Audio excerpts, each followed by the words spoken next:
কুরআনুল কারীমে একটি আয়াত এবং একটি সূরা আল্লাহ সুবহানাহু ওয়া তাআলা নাজিল করেছেন, যে সূরাটির নাম হচ্ছে সূরা জুমআ। তার মানে জুমার নামাজের কথা পবিত্র কুরআনুল কারীমের মধ্যে আছে। ইদা নুদিয়া লিস-সালাতি মিন ইয়াউমিল জুমআ, যখন নামাজের জন্য ডাকা হবে, বিশেষ করে জুমার সালাতের জন্য, দুনিয়ার সমস্ত কাজকর্ম থেকে ফারেগ হয়ে তোমরা অবসর হয়ে নামাজের দিকে চলে যাও। তো জুমার নামাজের জন্য আজকে আমরা এসেছি কাকে খুশি করার জন্য? জোরে বলেন তো। আল্লাহকে খুশি করার জন্য, দুনিয়ার কোনো চাওয়া পাওয়ার জন্য না। সব মানুষ যারা আজকে এখানে একত্রিত হয়েছেন একমাত্র আল্লাহকে খুশি করার জন্যই আপনারাও এসেছেন, আমরাও এসেছি। আলহামদুলিল্লাহ বলেন। প্রশ্ন হচ্ছে, পবিত্র কুরআনুল কারীমে 5 ওয়াক্ত নামাজের কথা আল্লাহ সুবহানাহু ওয়া তাআলা কি বলেছেন? এখন কিছু মানুষ কিন্তু অনেক কিছু বিশেষ করে কোরআনে খোঁজে যে কোরআনুল কারীমের মধ্যে এটা আছে কিনা। কোরআনে থাকলে আমি মানব, কোরআনে থাকলে আমি মেনে নিব, বাস্তবায়ন করব। কোরআনে যদি না থাকে তাহলে আমি মানবও না, এটা বাস্তবায়ন করব না। কেন? তারা হাদিস পছন্দ করে না। নাউজুবিল্লাহ, জোরে বলেন। একটা বড় ফিতনার নাম হচ্ছে এখন আহলে কোরআন। আহলে কোরআন কারা? যারা বলে যে কোরআনে যা আছে আমি শুধু তাই মানবো, এর বাইরে আমি কিচ্ছু মানবো না। কোরআনে যা আছে তাই মানবো, এটা ছাড়া অন্য কিছু মানবো না, এই কথা যারা বলে ও এই কথার মধ্যেও ভণ্ডামি করে। নাউজুবিল্লাহ, জোরে বলেন। কোরআনে যা আছে তাই মানবো, তাহলে কোরআনে তো এটাও আছে কি, ওমা আতাকুমুর রাসূলু ফাখুযুহু ওমা নাহাকুম আনহু ফান্তাহু। যা আমি এনেছি তা গ্রহণ করো, যা থেকে নিষেধ করেছি তা থেকে বিরত থাকো। রাসূল সাল্লাল্লাহু আলাইহি ওয়াসাল্লাম কুরআনুল কারীমে আয়াতে আল্লাহ তাআলা বলছেন, ওমা আতাকুমুর রাসূলু ফাখুযুহু, রাসূল জানিয়ে এসেছেন তাকে তোমরা গ্রহণ করো। ওমা নাহাকুম আনহু ফান্তাহু, যার থেকে নিষেধ করেন তা থেকে তোমরা বিরত থাকো। আম্মা জান আয়েশা সিদ্দিকা রাদিয়াল্লাহু তাআলা আনহাকে জিজ্ঞেস করা হয়েছিল আল্লাহ রাসূলের চরিত্র কেমন ছিল। আম্মা জান আয়েশা জবাব দিয়েছিলেন, রাসূলের গোটা চরিত্রই হচ্ছে পবিত্র কুরআনুল কারীমের পূর্ণাঙ্গ একটা রূপ, মানে কোরআনের বাস্তব প্রতিচ্ছবি হচ্ছে আপনার আমার পিয়ারা হাবিব সাল্লাল্লাহু আলাইহি ওয়াসাল্লাম। সুবহানাল্লাহ, কত বড় কথা। এখন আল্লাহ বলছে নবী যা নিয়ে আসছে তা গ্রহণ করো, তার মানে নবী যা বলেছে তা আল্লাহর কথা। নবী যা করতে বলেছেন সেটা আল্লাহর পারমিশন নিয়ে করতে বলেছেন। নবী যেটা নিষেধ করেছেন সেটা নিজের থেকে নিষেধ করেন নাই, আল্লাহর থেকে নিষেধ করেছেন। ঠিক না? সুতরাং কেউ যদি বলে শুধু কোরআন মানবো, হাদিস মানবো না, হচ্ছে টাটকা ভণ্ড, লম্পট। এই মানুষগুলো আসলে কোরআনের মেসেজই বুঝে নাই। কারণ কোরআনই আল্লাহ তাআলা বলেছেন আল্লাহকে অনুসরণ করতে, আল্লাহ রাসূলকে অনুসরণ করতে। ঠিক না? যেমন রব্বুল আলামিন বলছেন ওয়া আতিউল্লাহ ওয়া আতিউর রাসূল, সূরা নিসার 59 নম্বর আয়াতের মধ্যে বলছেন ইয়া আইয়ুহাল্লাযীনা আমানু আতিউল্লাহ ওয়া আতিউর রাসূল, মানে আল্লাহর অনুসরণ করো, আল্লাহর রাসূলের অনুসরণ করো, আনুগত্য করো। এখন যে পয়েন্টটা বলছিলাম যে নামাজে আমরা যে 5 ওয়াক্ত নামাজ পড়ি, আসলে কি কোরআনে এভাবে আছে? কোরআনে ডাইরেক্ট 5 ওয়াক্ত নামাজের নাম নাই, কিন্তু আয়াত আছে। সুবহানাল্লাহ বলেন। কোথায় আছে দেখেন, রব্বুল আলামিন বলছেন ফাসুবহানাল্লাহি হিনা তুমসুনা ওয়া হিনা তুসবিহুন ওয়া লাহুল হামদু ফিস সামাওয়াতি ওয়াল আরদি ওয়া আশিয়ান ওয়া হিনা তুযহিরুন। আল্লাহ রাব্বুল আলামিন বললেন, সুতরাং তোমরা আল্লাহর পবিত্রতা এবং মহিমা ঘোষণা করো সন্ধ্যায় এবং সকালে। সুবহানাল্লাহ বলেন। সন্ধ্যার নামাজ হচ্ছে 2টা। কয়টা? একটা হচ্ছে এশার আর একটা হচ্ছে মাগরিবের। মাগরিবের নামাজ বিকালে পড়ি না সন্ধ্যায়? তো এখানে মুফাসসিররা বলছেন তুমসুনা শব্দ দ্বারা উদ্দেশ্য হচ্ছে 2 ওয়াক্ত নামাজ, একটা হচ্ছে মাগরিবের আর একটা হচ্ছে এশার। ওয়াহিনা তুসবিহুন, এবং প্রভাতে সকালবেলায়। সকালবেলা মানে হচ্ছে ফজরের নামাজ। ফজরের নামাজ, আচ্ছা। তাহলে সকালবেলায় এবং সন্ধ্যাবেলায় মানে রাত্রিবেলায় আমরা পাইলাম। এরপরে আল্লাহ সুবহানাহু ওয়া তাআলা কি বলছেন, ওয়ালাহুল হামদু ফিস সামাওয়াতি ওয়াল আরদি ওয়া আশিয়্যা ওয়া হিনা তুযহিরুন। এর মানে হচ্ছে এবং আল্লাহর প্রশংসা ফিস সামাওয়াতি ওয়াল আরদি ওয়া আশিয়া ওয়া হিনা তুযহিরুন। রব্বুল আলামিন যে পবিত্র কোরআনুল কারীমে আয়াতটি নাজিল করেছেন, এই আয়াতের মাধ্যমে জানাচ্ছেন, আমরা বলি না এশা এশা ওয়া হিনা তুযহিরুন, মানে যখন প্রকাশিত হয় আলো, আলোটা কখন প্রকাশিত হয়? জোহরের সময়। এই জোহর দ্বারা উদ্দেশ্য হচ্ছে জোহরের নামাজ। তুযহিরুন দ্বারা যেই ওয়াক্তটাকে বোঝানো হয়েছে সেই ওয়াক্তটা হচ্ছে জোহরের সময়। আল্লাহু আকবার। তাহলে এখানে আল্লাহ সুবহানাহু ওয়া তাআলা ফজরের নামাজের কথা বলেছেন, মাগরিবের কথা বলেছেন, এশার নামাজের কথা বলেছেন, আর ঠান্ডা সময়ের দুইটা ওয়াক্তের কথা। ঠান্ডা সময়ের দুই ওয়াক্তের নামাজ হচ্ছে এক হচ্ছে আসর, আর আরেকটি হচ্ছে ফজরের নামাজের সময়। এই দুইটা ওয়াক্ত হচ্ছে ঠান্ডা সময়। ফজরের নামাজের সময় কি সূর্য থাকে? সূর্য থাকে না। সূর্য আবার যখন জোহরের নামাজের সময় মাথার উপর আসে তখন কিন্তু চারিদিকে উষ্ণতায় ভরে যায়, তার মানে সেই সময়টা হচ্ছে গরমের সময়। আর আসরের নামাজের সময় আবার সূর্যটা ঢলে পড়ে, তার মানে ওটা হচ্ছে শীতল সময়। ফজরের সময় আর আসরের সময়টাকে এই জন্য বলা হয় ঠান্ডা সময়ের নামাজ। আল্লাহু আকবার। তাহলে যারা বলে যে আসলে কোরআনুল কারীমের মধ্যে 5 ওয়াক্ত নামাজের কথা আছে কিনা, এটা ব্যাখ্যা সাপেক্ষ অবশ্যই আছে। যেমন তুমসুনা দ্বারা মাগরিব এবং ঈশা, তুসবিহুন দ্বারা সকাল ফজর নামাজকে বোঝানো হয়েছে। আর দ্বিতীয় আয়াতে আশিয়ান যে শব্দটা, এই শব্দটা দ্বারা বিকাল বা অপরাহ্নকে বোঝানো হয়েছে আসরের নামাজ যেখানে, এবং তুজাহিরুন দ্বারা দুপুর বা জোহরের নামাজকে বোঝানো হয়েছে। 5 ওয়াক্ত নামাজ কোরআনের মধ্যে নাই, এই কথা যারা বলে এরা ইবলিসের মামাতো ভাই। যারা বলে 5 ওয়াক্ত নামাজ কোরআনে নাই, আপনারা বলবেন হুজুর এটাতে জীবনে শুনে নাই, শুনবেন কোত্থেকে? কিছু লোক আছে আমরা শরীয়ত বুঝি না, মারিফত নিয়ে থাকে আর কি, এরা সব মারিফতি কথাবার্তা বলে আর কি। নামাজ টামাজ এগুলো অন্তরের বিষয়। ডাইরেক্ট মসজিদে যে কার পেছনে নামাজ পড়বে? মোল্লার পেছনে, ইমামের পেছনে। ওই ইমাম তো সুদখোরের বাড়ি দাওয়াত খায়, এই জন্য এর পেছনে নামাজ পড়বে না, এই কথা বলে আর কি। তো বাটার বন, রুটি, পাউরুটি, পরোটা যেগুলো বানান, এই বানানো পরোটাগুলোও তো ওরা খায়। এই পরোটা যারা বানায় সবাই কি 5 ওয়াক্ত নামাজ পড়ে? এই গাড়ি যারা বানাইছে, মোবাইল যারা বানাইছে, সুদখোর না? অনেকে সুদের সাথে সুদি কারবারের সাথে জড়িত না? তো এই কাজগুলো ওরা যখন ব্যবহার করতেছে কোনো সমস্যা নাই। আর মাসালা খালি মোল্লার কাছে যে হুজুর উনি তো মানুষের বাড়ি দাওয়াত খায়, সুতরাং তার পেছনে নামাজ পড়া যাবে না, এগুলো ইবলিসের খালাতো ভাই। কথা বলেন ঠিক কিনা? নামাজ পড়বে না এই জন্য এই সমস্ত ফাঁকিবাজিগুলো অনেকে করে। প্রিয় ভাইরা আমার, 5 ওয়াক্ত নামাজ কোরআনে আছে। সুতরাং যারা এই কথা বলে যে শুধু কোরআনে যা আছে তাই মানবো, হাদিসের মধ্যে কি আছে না আছে দেখার টাইম নাই, এদের কথা বিশ্বাস করা যাবে না। প্রিয় ভাইরা আমার, দুনিয়ার জিন্দেগিতে আল্লাহ রাব্বুল আলামিন 5 ওয়াক্ত নামাজ বিশ্বনবী সাল্লাল্লাহু আলাইহি ওয়াসাল্লামকে মেরাজের দিনে দান করেছিলেন, উপহার দিয়েছিলেন। 50 ওয়াক্ত যখন দেওয়া হয়েছিল, নবীজি যখন দুনিয়ায় আসছিলেন, অন্যান্য নবী আম্বিয়া আলাইহিমুস সালাতু ওয়াস সালাম নবীকে বলেছিলেন আপনার উম্মত দিনের বেলায় 5 ওয়াক্ত নামাজ 50 ওয়াক্ত নামাজ আদায় করতে পারবেন না, যান আল্লাহর কাছে গিয়ে বলুন আল্লাহ কিছু সংক্ষিপ্ত করে দেন যাতে করে আমার উম্মত সহজেই সেগুলো আদায় করতে পারে। আল্লাহর কাছে বারবার আপনার আমার হাবিব গিয়েছিলেন, রিকোয়েস্ট করে 50 ওয়াক্ত থেকে 5 ওয়াক্ত নামাজ পর্যন্ত নিয়ে এসেছেন। আল্লাহ রাব্বুল আলামিন নবীর মাধ্যমে জানাচ্ছেন যারা নামাজ কায়েম করবে আল্লাহ রাব্বুল আলামিনের জান্নাত তাদের জন্য অবধারিত। সুবহানাল্লাহ।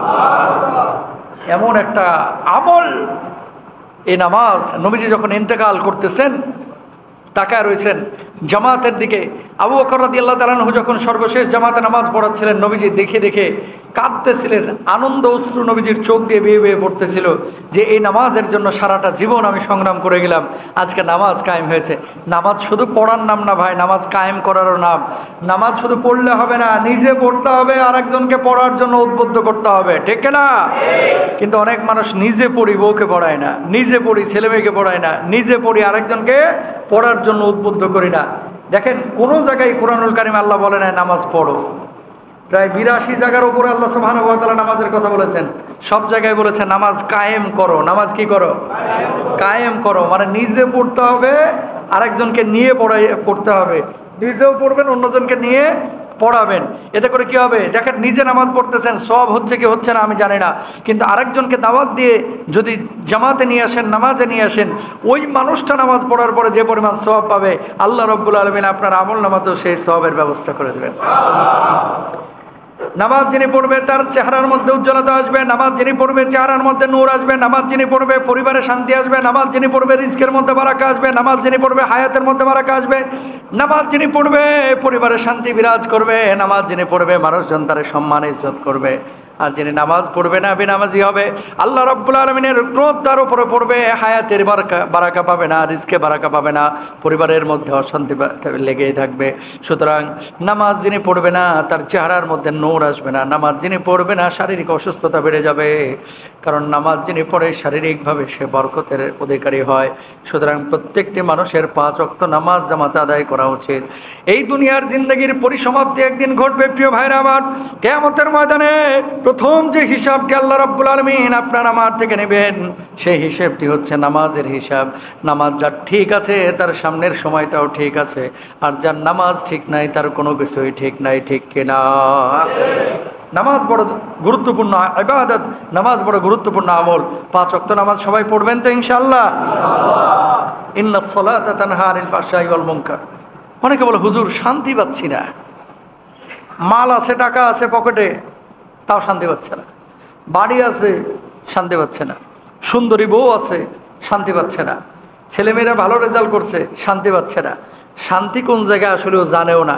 শান্তি হচ্ছে মসজিদের মধ্যে, শান্তি হচ্ছে নামাজের মধ্যে, শান্তি হচ্ছে মুসল্লার মধ্যে, শান্তি হচ্ছে দিন ফলো করার মধ্যে, শান্তি হচ্ছে ভালো কাজের মধ্যে। অনেক সময় নিজে পোলাও কোরমা খায়াও শান্তি পাওয়া যায় না, স্বাদ পাওয়া যায় না, কিন্তু আরেকজনরে হোটেলে ডাল ভাত খাওয়াও কিন্তু শান্তি পাওয়া যায়। কেন বলেন তো? ভালো কাজের একটা আলামত হলো যে আপনার কাজটা কবুল হয়েছে কিনা, যে কাজটা করার পরে আপনি আনন্দ পাচ্ছেন কিনা। নামাজ পড়ার পরে যদি আপনি আনন্দ পান জানবেন যে নামাজটা কবুল হয়েছে। নামাজ পড়ার পরে যদি আপনার অন্তরটা খুশি হয় জানবেন যে আপনার নামাজটা কবুল হয়েছে। আরেকজনকে খাবার খাওয়ানোর পরে যদি মনে করেন যে আপনি খুশি হয়েছেন জানবেন যে আপনার এই খাবার খাওয়ানোটা আল্লাহর কাছে কবুল হয়েছে। সুবহানাল্লাহ বলেন। নামাজ মানুষকে যাবতীয় পাপ থেকে হেফাজত করে। ভাই দেখেন, বলবে হুজুর নামাজ পড়ে তো অনেকে মদ খাচ্ছে, নামাজ পড়ে তো অনেকে মদ খাচ্ছে। হ্যাঁ খাচ্ছে। কয়দিন? 2 দিন, 3 দিন, 4 দিন, 5 দিন। যখন জামাতে সে 40 দিন নামাজ পড়বে বিবেক এবার বাধা দেবে যে নামাজ পড়ে আবার এই পাপ কাজটা কেমনে করে। ঠিক কিনা বলেন? দাড়ি রাখছি, নামাজ পড়তেছে, আবার মানুষকে আবার কেমনে ঠকায়। নামাজ পড়ছি আবার আরেকজনের হক কীভাবে নষ্ট করি। এভাবেই কিন্তু নামাজ মানুষকে যাবতীয় অশ্লীল এবং পাপ কাজ থেকে প্রিয় ভাইরা আমার হেফাজতে রাখেন।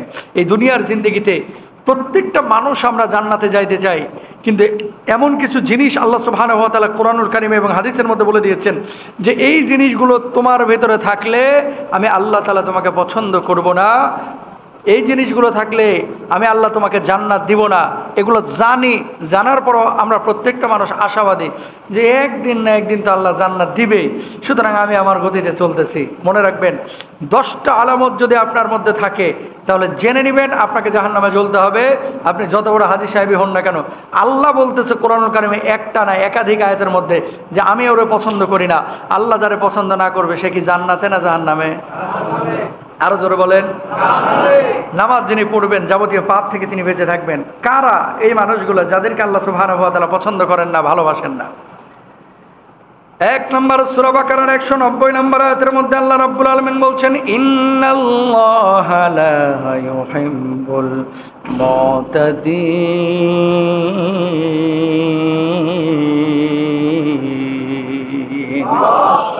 রাব্বুল আলামিন বলছেন সীমা লঙ্ঘনকারীকে আল্লাহ রাব্বুল আলামিন পছন্দ করেন না। আপনার আমার আশপাশে অনেক লোক আছে যে লোকগুলো দাবি করে ইমানদার, যে লোকগুলো দাবি করে আমি নামাজি, যে লোকগুলো দাবি করে আমি মুসল্লি, কিন্তু এই লোকগুলো সীমা লঙ্ঘনকারী। সমাজের মধ্যে অশান্তি তৈরি করে, রাষ্ট্রের মধ্যে অশান্তি তৈরি করে, এলাকার মধ্যে ফ্যাসাদ তৈরি করে। কোনো মানুষ তার থেকে নিরাপত্তা লাভ করতে পারে না। ও যত বড় হাজী সাহেবই হোক না কেন, টাটকা হাজী হোক, নগদ হাজী হোক, বাকি হাজী হোক, পুরাতন হাজী হোক, ডাবল হাজী হোক আর ট্রিপল হাজী হোক, যত বড় মুসল্লি হোক, আল্লাহ রাব্বুল আলামিন বলছে আমি তারে ভালোবাসি না। বলুন নাউজুবিল্লাহ। ফ্যাসাদ তৈরি করা। হাইটে যাচ্ছেন, রিক্সাওয়ালা আপনার গায়ে বাধায়ও নেই, পানির দিন বৃষ্টির দিন গাড়ি নিয়ে চলে যাচ্ছে, ও খেয়াল করে নাই আপনার গায়ে একটা ফোঁটা পড়ছে, ইটা তুলে দিলেন গাড়ির গ্লাসের উপরে বাড়ি, রাগ খুব, ফ্যাসাদ তৈরি করলেন। এরকম লোক আছে না? রিক্সাওয়ালা ওই যে ঢুকতেছেন ফ্যান্টাসির সামনে দিয়ে, সবসময় তো মৌমাছির মতো জটলা নিয়ে থাকে ওই জায়গাটায়, আপনাদের ওই যে চত্বরটায় মৌমাছির মতো জটলা থাকে ওই জায়গাটায়। কিছু লোক আছে এত মাথা গরম, ও সরার সুযোগও দেয় না। আমি নিজে দেখছি এখানে ওই রোলার লাঠি নিয়ে ভাই নামে উড়া ধরা পিটানো শুরু করছে। কথা বুঝছেন? ভিআইপি আসতেছে আর কি, এই জন্য পিটানো শুরু করছে। ফ্যাসাদ এগুলা। যারা ওখানে অন্যায়ভাবে দাঁড়ায় আছে, যাত্রী পাইছেন সরে যান, সমস্যা নাই, কিন্তু মানুষের ওখানে কষ্ট দিবেন, জটলা বাঁধায় রাখবেন। বাস বাস ঢাকায় দেখবেন মাঝে মাঝেই সামনে পুরা ফাঁকা, পুরা ফাঁকা, ওই পেছনের বাসরে আগাইতে দিবে না, এই জন্য পাছাটারে পেছনে দিয়া মাথাটারে আর একদিকে দিয়া চুক্কা করে রেখে দিয়েছে বাঁকা করে, ঠিক কিনা? এরকম হয় কি হয় না? সামনে কিন্তু পুরা ফাঁকা, যাইতে দিবে না কাউরে। এই যে 70 জন 80 জন মানুষকে আপনি কষ্ট দিচ্ছেন, আপনার পাছা বাঁকা করে রাখা পুরা রাস্তাটা যে আগা মানে বাঁকা করে রাখতেছেন, আটকা রাখতেছেন, এতগুলো মানুষকে যে আপনি কষ্ট দিচ্ছেন, প্রত্যেকটা মানুষের কষ্টের জবাবদিহিতা আপনাকে আল্লাহর আদালতে করতে হবে, ঠিক কিনা? এত সোজা না। মুসলমান সে কখনো আরেকজন মানুষের কষ্টের কারণ হয়ে দাঁড়াবে না, কখনো ফিতনা তৈরি করবে না, ফ্যাসাদ তৈরি করবে না। বিল্ডিং করছে বাইরে থেকে একটা মানুষ এসে, এলাকার কিছু পাতি নেতা যায় মনে করেন যাওয়ার পরে বলে 5 লাখ না দিলে বিল্ডিং তুলতে দিব না, এরকম লোক আছে না নাই? জোরে বলেন। আবার সামনের কাতারে নামাজও পড়ে। ওই বেটা, তুই যে নামাজ পড়তেছিস 5 লক্ষ টাকা আরেকজনের কাছ থেকে খাইয়া তোর নামাজ ঘোড়ার ডিমও কবুল হবে না, ঠিক কিনা? যত বড় ছোটি লিডার হোক আর পাতি লিডারই হোক না কেন, এগুলো হারাম। এগুলো কি? জোরে বলেন, এগুলো কি? এই ফ্যাসাদ যারা তৈরি করে এরা আল্লাহর জান্নাতে যাবে না, এরা জাহান্নামে যাবে। কোথায়? জোরে বলেন, জাহান্নামে। সুতরাং বিশৃঙ্খলাকারীকে আল্লাহ পছন্দ করেন না, সীমালঙ্ঘনকারীকে আল্লাহ পছন্দ করেন না। এলাকায় আসলেই চাঁদা দিতে হবে। কেন? তুমি কে? এলাকার মালিক কি তুমি? না আমি লিডার। তো কি হয়েছে? তুমিও মানুষ, আমিও, ওহেও মানুষ। 2 দিন পরে হয়তো বা তোমার দল ক্ষমতায় থাকবে না, আরেকজন আসবে, তখন আবার সেও করবে। মেন কথা হচ্ছে এই সমস্ত জিনিসগুলো পশুর স্বভাব, কোনো মানুষের স্বভাব হতে পারে না। লিডার আপনি হতে পারেন, আরেকজনকে জুলুম করে টাকা নিতে পারবেন? গার্মেন্টস করেছে, আপনাকে কে বলেছে ওখানে গিয়ে চাঁদা দাবি করতে? কোথায় পেয়েছেন এগুলা? কোথায় পেয়েছেন? হ্যাঁ, রাষ্ট্রকে তো সে ট্যাক্স দিচ্ছে, ট্যাক্স যদি না দেয় সে ট্যাক্স ফাঁকি মামলায় পড়বে, সে অন্যায় করলো। কিন্তু আপনাকে চাঁদা দিয়ে এখানে ব্যবসা করতে হবে, আপনাকে চাঁদা দিয়ে এখানে ব্যবসা করতে হবে, আপনি যত বড় লিডারই হন। এটা ইসলাম অনুমোদন করে। আপনি এই সমস্ত হারাম জিনিসগুলোকে নিয়ে নিজের ছেলে মেয়েকে মনে করতেছেন বড় আলেম বানাবেন, হাফেজ বানাবেন, বিশ্ববিদ্যালয়ে পড়াবেন। আপনি মনে করতেছেন আপনার বউয়ের কাছে গিয়ে সুখ পাবেন, শান্তি পাবেন। ভাই, পাবেন না। যখন থেকে আপনি হারামের মধ্যে যাবেন তখন থেকে আপনার আরাম উড়ে যাবে, ঠিক কিনা? হারাম যেদিন থেকে গ্রহণ করবেন আরাম আপনার শেষ হয়ে যাবে। সুতরাং যারা ড্রাইভার আছেন, রিক্সা চালক, ভ্যান চালক, বাস চালক, যানবাহন চালান, লিডার যারা আছেন, আপনাদের কারণে সাধারণ মানুষ যারা আছেন, আপনার কারণে আপনার কোনো প্রতিবেশী, কোনো সমাজের মানুষ যেন ক্ষতির কারণ না হয়, ইনশাল্লাহ বলেন।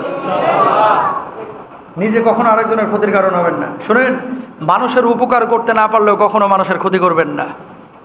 বুঝেন নাই কথা? নিজে কোনো উপকার করতে পারতেছেন না, এটা আপনার দুর্বলতা, পারতেছেন না, কিন্তু আরেকজনের ক্ষতি করেন না, অন্তত উপকার করতে না পারলেও।